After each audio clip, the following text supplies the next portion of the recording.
Gusto ko lang may mangyari sa atin. Kailan ka huling nadiligan? Your Honor, hindi ko na po alam. Ganun ba? Sino ang huling nakadilig sa'yo? Your Honor, hindi ko na po maalala po yung pangalan.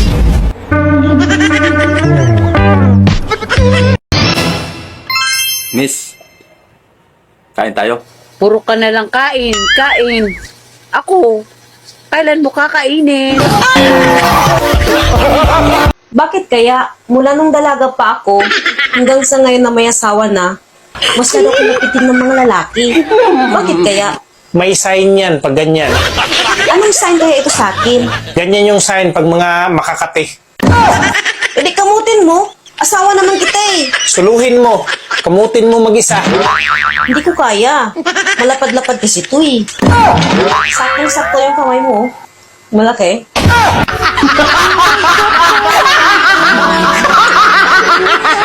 Ingat ka ha. Huwag ka magpapagutom.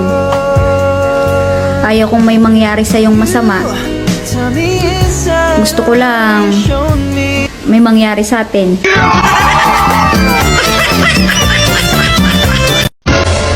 Nakakatakot na yung panahon ngayon. May namumuha ng bata. May namumuha ng dalaga. Pati asawa kinukuha na rin.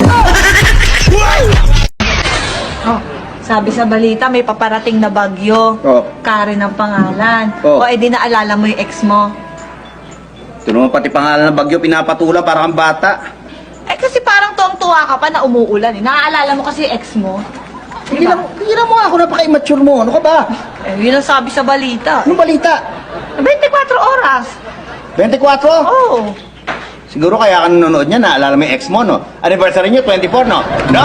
Maghiwalay na nga tayo! Napaka-immature mo!